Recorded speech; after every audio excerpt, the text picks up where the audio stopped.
This is a book review for Lone Wolf: Flight from the Dark by Joe Dever.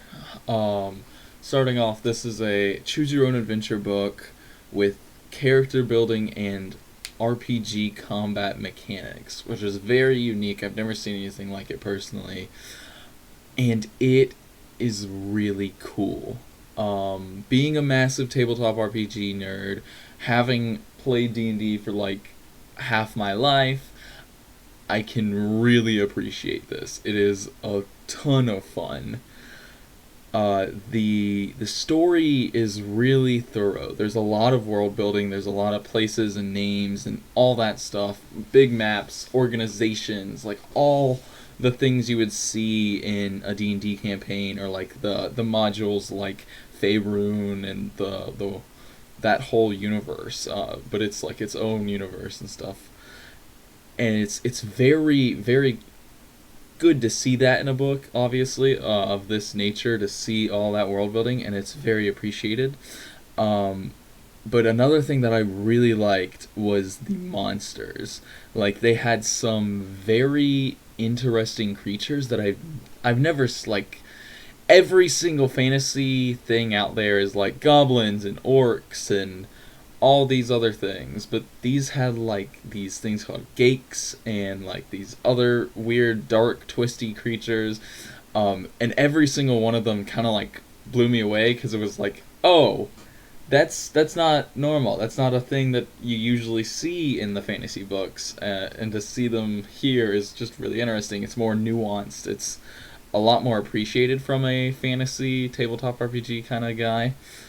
Uh, so the synopsis of the story: basically, you're this monk type guy, and you practice these like secret Kai arts, and there's this whole organization of you guys, and one day your entire like home goes up in blazes, and this attack from the dark forces kills basically all of your people.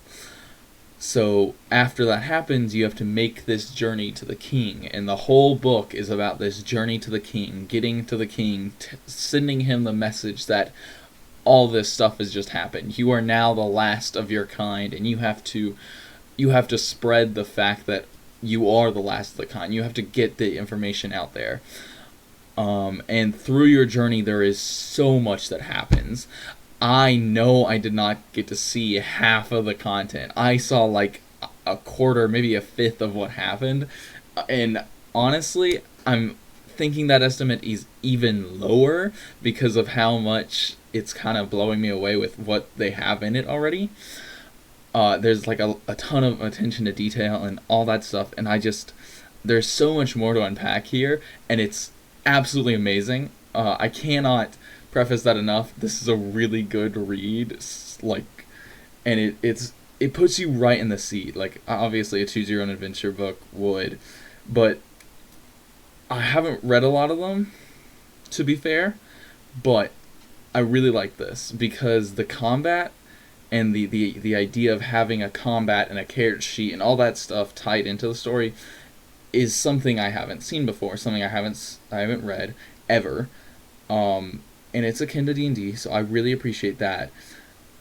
But it the combat system seems very boring on a surface level. You look at it, it's basically just rolling a d10 a bunch of times, and then either you win or you lose. And like when I read the rules and I understood what it was going to be, it was like, oh, I'm gonna get pretty bored of this. I think like this isn't gonna be a lot of fun. I'm gonna sit here and roll this dice a bunch of times, and I'm gonna get, I'm gonna speed through these combats because they're not gonna be very entertaining. But when I got to my first one, I realized, oh, this is kind of good. Because every time I rolled, I'd be like, oh, look at how my variables changed. I'd be able to start calculating in my head, like, oh, I need to get higher rolls so that way I can succeed.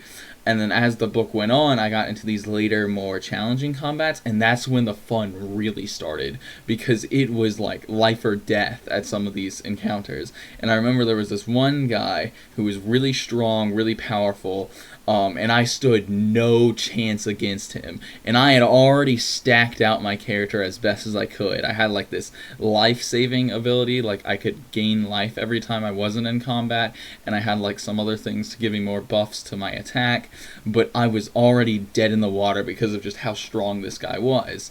And so I got into this combat, and every roll I was like, oh my gosh, I'm on the edge of my seat. I could live or die at every single roll, and it was absolutely amazing because it gripped me. I was in the story. I was fighting for my life at that moment, and it was so much fun when all I was doing was rolling a d10 a bunch of times.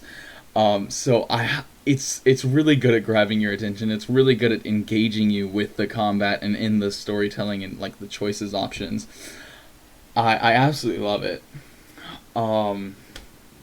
So I would definitely recommend this. Like, I think it would be an amazing read, and I would read the rest of the series because it lays stuff in here for the future books. There's things that haven't come into play that I encountered in the first book that are going to come into play later books. And the story just keeps going. So like obviously I want to keep going with it. It's just really interesting to me. I really want to read more, play more. I mean, like, I remember after playing it, after reading the book, I sat down and I was like, I'm gonna work on some D&D stuff now, and I got real inspired to do world building for my D&D world and character sheets and all that sort of stuff. It's very captivating, and the specific like way that they do their things is just so unique that I really love it, and I would 100% recommend this. Thank you for watching this video.